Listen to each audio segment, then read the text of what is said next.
O Edmundo fez uma denúncia gravíssima sobre a contratação e a demissão do Marcelo Santana.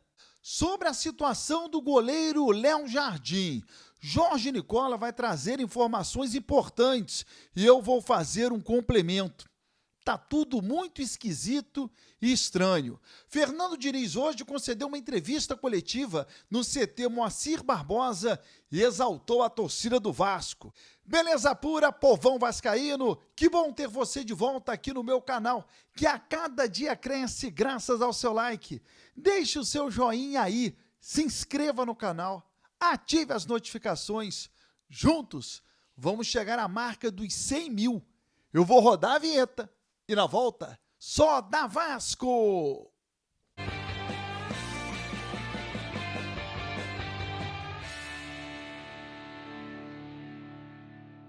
Vinheta rodada, o tempo que você teve de se inscrever no canal. O meu muito obrigado. Já já o Edmundo. E a situação do Léo Jardim. Fernando Diniz hoje jogou pra galera. Durante a entrevista coletiva, ele enalteceu e reconheceu a força da nossa arquibancada. Eu quis muito vir para o Vasco. E todo mundo sabe, e de alguma maneira as coisas aqui vazam muito também, e vazou, a maioria das coisas que vazaram de maneira coerente e certa, porque eu quis muito vir para cá. E quanto à torcida, a torcida é o maior mesmo do Vasco. A torcida, além de ser uma torcida diferente, em muitos aspectos, é uma torcida que era diferente, é uma torcida que ganha campeonato, na realidade. E a gente precisa fazer com que o time corresponda ao anseio da torcida e para criar uma simbiose, uma conexão, porque aí fica muito legal. Então, uma das minhas funções aqui é tentar fazer com que isso aconteça, que o time consiga se conectar com a torcida, que se houver essa conexão, a gente vai ter uma vida muito feliz aqui. A torcida ela é muito diferente. E eu sei disso, que eu vim aqui, fiquei 2 meses. Todo mundo sabe, se perguntar aqui no CT, a sensação dos meus 2 meses aqui na Série B, mesmo sendo na Série B, quando eu vim para cá, você veio para a Série B. Eu nunca vim para a Série B, primeiramente. Eu vim para o Vasco, que é esse time gigante, um negócio diferente. Eu lembro quando eu jogava aqui contra, talvez no maior momento da história do Vasco, década de 90, início dos anos 2000, eu joguei em São Januário, era a coisa mais linda, eu mesmo jogando contra. Até me arrepio de lembrar, a torcida cantando, eram as músicas na época do Axé Music, que eles trocavam as músicas com os nomes dos jogadores. Então aquilo era uma coisa que empolgava muito. Então a torcida ela é diferente mesmo. E a gente vai entender como ela é diferente. E na Série B, que eu fiquei 2 meses aqui, parece que eu fiquei aqui 2 anos. Tanto da intensidade, quanto da intensidade da torcida e das pessoas, que tem muitos aqui, da minha época ainda. Então a gente meio que se gosta. Eu passava aqui para ir para o Fluminense, parava aqui para abraçar as pessoas, a gente se juntava no Maracanã. Então para mim foi muito fácil querer voltar para cá. Então, eu espero, de fato, estou muito confiante que as coisas vão andar bem. E a torcida, nem se fala, se a torcida ela vai para o estádio, se ela cobrar, a gente tem que saber absorver a cobrança e transformar naquilo em energia para a torcida ir junto com a gente. O torcedor está sempre na dele, ele está certo. Esse torcedor do Vasco, de maneira especial. E todo mundo sabe que é uma força da natureza a torcida do Vasco. Então, a gente tem que se esforçar para corresponder, para criar conexão com a torcida. Porque jogar com a torcida do Vasco é muito bom para quem gosta de ser do tamanho do Vasco. Se você não for do tamanho do Vasco, a torcida ela te engole também.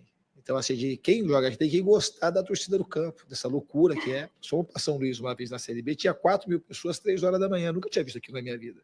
Para mim é coisa inédita. Então, é uma torcida extremamente solidária que vai junto com o time. Então, esse é um elemento muito forte para eu vir. Essa torcida, né? Carrega o time no colo, vem carregando já há alguns anos. Eu falo aqui, o time do Vasco tem que pagar ingresso para ver a torcida, e não a torcida pagar para ver o time jogar. Deixa aqui o seu comentário, quero o seu comentário. Ouça o que disse Edmundo sobre a contratação e a demissão do Marcelo Santana. Vaguinho novamente. Ed, cadê o choque de ordens que a mídia falou que o Pedro Paulo ia fazer? Porra nenhuma. Só demitiu o Marcelo Santana. Sujeito frouxo, meu Deus. Bom, quando eles contrataram o Marcelo Santana, eu era contra. Era contra porque ele trabalhava no clube que um empresário que faz muito negócio com o Vasco, era dono. Falei, ele é homem do fulano. E aí eu ouvi do presidente, não, nós temos que ter um bucha para mandar embora quando as coisas derem errado. E foi isso que aconteceu. Né? Mandaram o bucha embora. Eu acho muito grave as palavras do Edmundo. Pedrinho precisa rebater. Pedrinho precisa falar. Algumas situações o Pedrinho precisa explicar como é sair. Caso contrário, a gente vai com aquela frase, né? Quem cala consente. Bom, sobre Léo Jardim, situação esquisita, eu vou te explicar. Mas antes, preste atenção nas informações do Jorge Nicola. Hora de falar sobre o goleiro Léo Jardim, titular absoluto do Vasco e pretendido por Palmeiras e Cruzeiro. Qual a real situação do contrato do atleta? Vou trazer todos os detalhes a partir de agora.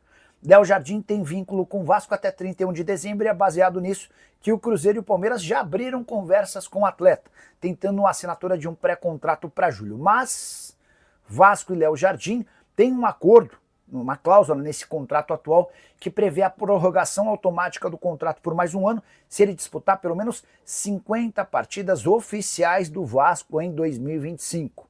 Cruz Maltino deve fazer pelo menos 61 jogos, ou seja, 50% desse número de partidas equivaleria a 31 jogos. Léo Jardim foi titular na derrota contra o Lanús na noite dessa terça-feira pela Sul-Americana, completando seu 26º jogo, o que faz com que o torcedor do Vasco possa respirar aliviado, mesmo tendo recusado 3 propostas oficiais do Cruz Maltino. O Léo Jardim entende que o projeto esportivo e a capacidade financeira do Vasco são problemas. Ele está a 5 jogos de ter uma renovação automática do contrato. Não acredito que o Léo Jardim vai se recusar a entrar em campo daqui até o fim da temporada para que essa prorrogação do contrato aconteça de forma imediata. Diante desse cenário, sabendo disso, que o Palmeiras abriu tratativas com Gabriel Grando, goleiro que pertence ao Grêmio, é reserva por lá e era o plano B no Palmeiras. O Verdão tem convicção de que o Léo Jardim terá seu contrato prorrogado no Vasco e o Vasco não tem a intenção de liberar o atleta. Já o Cruzeiro via no Léo Jardim a possibilidade de trazer alguém para disputar a posição com o Cássio a partir da próxima temporada, mas ao que tudo indica, o Vasco vai conseguir manter seu goleiro, que é ao lado do Verratti, o principal jogador da equipe. Por que a situação do Léo Jardim é estranha? Pelo contrato, se o Léo Jardim cumprir metade dos jogos esse ano, há uma renovação automática. Ele vai receber um pequeno aumento em cima do salário atual. E o Vasco propôs um aumento salarial para ele muito maior e ele ficando no Vasco por mais tempo. O Léo Jardim ainda não respondeu à proposta do Vasco e enviou uma contraproposta. O Léo Jardim, se continuar jogando, ele será obrigado, por força de contrato, a ficar no Vasco. Por que então ele não aceita essa proposta? Se um clube quiser contratar o Léo Jardim, no meio do ano, terá que pagar o valor da multa rescisória. Ele tem contrato com o Vasco da Gama. Então está tudo muito esquisito, está tudo muito nebuloso. O fato dele não aceitar a proposta do Vasco de ter um belo aumento de contrato, sob risco de ter que permanecer no Vasco com um aumento em cima do salário atual. Se inscreva no canal, ative as notificações e até o próximo vídeo.